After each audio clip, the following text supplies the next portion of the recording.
Okay, I know that I cannot be the only one who was just like completely frustrated with this last episode, right? I mean, really, this whole season so far has been pretty mid, let's be honest, but I just thought that the gameplay and the strategy with that last vote was just so frustrating to watch. Now, of course, I'm about to break everything down and give my predictions, but before I get started into all that, it really would mean a lot if y'all would hit that subscribe button below. And also, it would be really helpful if you would give this video a like as well, just because it helps out with the algorithm. And now that all the housekeeping is out of the way, let's get started.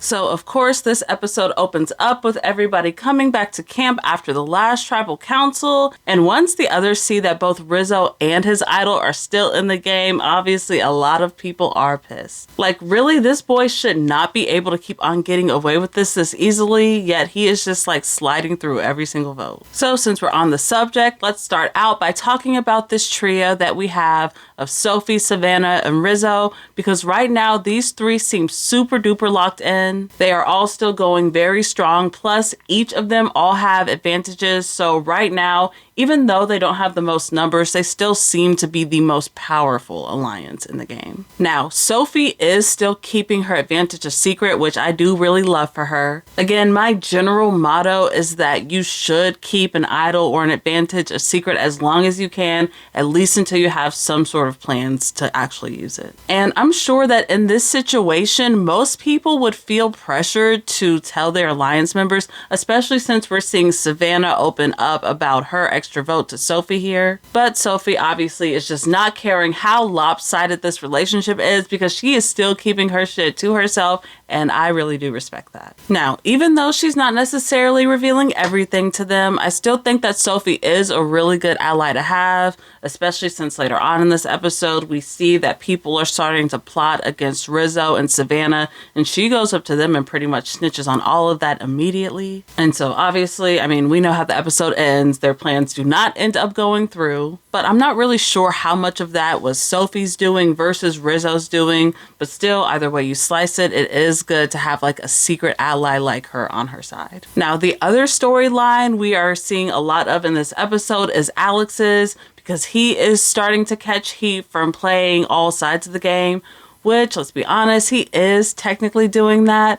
But also, at the same time, to me, Alex is a player that has been pretty much alone ever since the merge, even before the merge, really. So I'm not sure if I would really consider him that big of a threat, you know? Like, even if he's not like 1,000% on your side for sure, he's still a lone wolf in the game, which would be a little less intimidating to me. So I don't know. I feel like if I were in the game, I really wouldn't be tripping on him like that. But obviously, as we see Rizzo is, I mean, Rizzo is just walking around dragging this man's name through the mud, just trying to throw as much dirt on his name as possible and trying to get people to see him as the next big villain in the game instead of him and Savannah, which honestly felt a little random in the moment to me. I mean, it just seemed like somebody like Steven or even Sage would be a better target at that point, but hey, it all ends up working out, so I feel it. And lastly, we do have this other final little storyline going on with Sophie, who is finally realizing that she's like at the bottom of everybody, so her feelings are now hurt a little bit. And really nothing too crazy happens to her in this episode, right? Like, it seems like throughout this thing she pretty much stays at the bottom, but she does end up joining Savannah and Rizzo and Sophie's little trio. So now it's kind of looking like she's more of a fourth person just on the outskirts of their side, which of course is great news for them numbers wise. Anyways, now that we have a pretty good idea of where everybody's standing now, let's now talk about this next reward challenge, because the players are actually going to be competing for some good food this time, y'all. I mean, we got some fried chicken, french fries, lemonade. That's really a full complete meal if you ask me. Ooh, and I love that it was bone-in chicken too. None of those little tendies or nuggies or little kid food, okay? That's how you do it on Survivor. The challenge itself ends up being all right. I mean, it was really nothing too crazy to note to me. The really only thing to talk about here was that moment where we see Kristina give up all of her food to Jawan just because he hasn't eaten at all in the past 16 days. Now, don't get me wrong, because this was a very cute, adorable, and sweet moment to watch on TV. all that jazz. But at the same time, come on now, y'all. You know that this is a game, and sometimes it's not just about the food. I mean, they be giving out advantages and letters from home and idols and all sorts of little goodies in these little food rewards. So to me, that is not worth skipping out ever, okay? Now, to be fair, Kristina does give me that she's not like a super duper super fan like that. So maybe she's not even thinking about all that.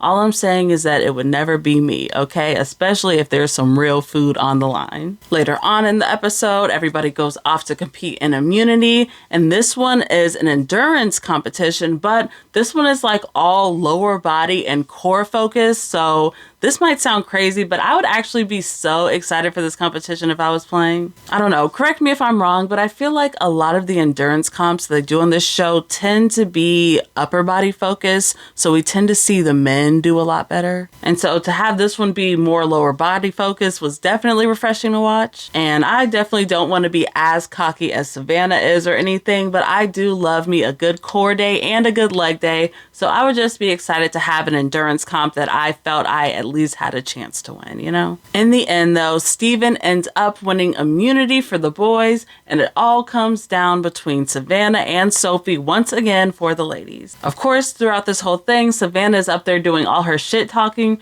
which I actually kind of appreciated here in this comp because it seemed like it was more of a mental thing to get into Sophie's mind to make her feel like she couldn't do it. Which, hey, go off. If it works, it works. And this was definitely good for Savannah because she was probably going to be in a lot of trouble if she did not win this immunity. Back at camp, it feels like a lot of people are still trying to gun for Rizzo because of his idol. But of course, Rizzo's main goal is to make it through yet another vote without using the idol. So we see him out there still pushing for Alex to leave really, really hard and just trying to convince everybody that Alex is really on nobody's side. Which again, yeah, that may totally be true. But Alex is also a lone wolf, and Rizzo has Savannah and Sophie, and honestly other Sophie really, really close. So I'm not really sure why people are feeling so drawn to Rizzo or taking what he's saying so seriously. But if I had to guess a reason why this vote ends up shaking out the way it does, is that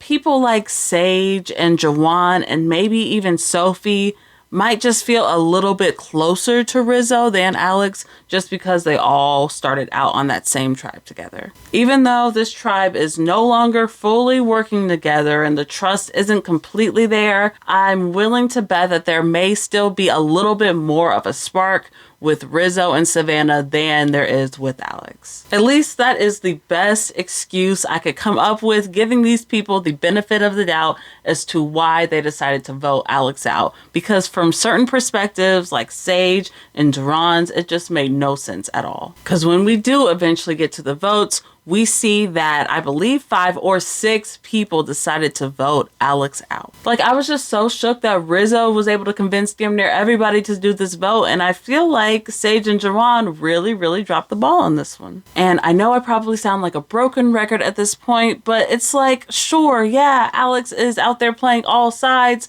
but he's doing that alone in this game. Plus, everybody already has him clocked now. And it's like, what happened to all that fire and desire to get out Savannah and Rizzo? Where did that suddenly go this episode? I mean, he was definitely the obvious move, but it looked like even Sophie got more votes to leave than him here. So honestly, I'm not sure what exactly is going on. Now the trio is still in the game and they all have advantages. Plus, now that there's only 7 people in the game and the fact that they've now pulled Sophie onto their side is just giving them the majority. Plus, if you ask me, Sophie is their best weapon because she's still a secret. Nobody is clocked that she's working with Savannah and Rizzo, so she can just continue to be a little rat and spill secrets and share information all she wants all the way up until the end. So yeah, overall, things are just looking fantastic for this trio right now. But of course, as an audience member, I'm just hoping that it's not quite that easy for them. I'm hoping that there's still some big drama to shake up this season. Right now, Savannah still definitely feels like a front runner, but we had yet another clip of somebody calling her a mean girl in this episode too. And so really, this whole negative edit that she's gotten all season long is the main thing that's making me suspicious of her win. Because if I'm being honest, it seems like a lot of those people out there just don't really like her as a person. and I can't really ignore that. So for that reason, I am starting to look at Sophie a little more. It's just that she's definitely the most underrated person out of that trio. And the other issue is, to me, this episode just showed that she's not really being taken as seriously in the game, because a lot of people are viewing her as a casualty that they can just kind of vote off whenever, which obviously isn't good respect-wise. But it is definitely not too late though, and something tells me that if she is able to gag everybody with her secret advantage, then things could end up working out in her favor. Who knows? And then of course there's Rizzo, who honestly I really wasn't looking at first, because he seemed like more of a fun character instead of a serious player, but every single episode he is starting to change my mind on that, so I'll go ahead and give him his 10s. But of course, I want to know, what do you guys think? What did you think of the strategy in this episode? Did you love it? Did you hate it? Let me know in the comments. And also, if y'all have any winner predictions yourselves, please drop those below too. Savannah and Sophie have really just stood out to me all season long, but again, I am hoping that it's not that simple. I hope we end with some sort of a bang, right? There are only a few more episodes left, y'all, and of course, I'll be back here next week to recap this next one with you all. But until then, bye.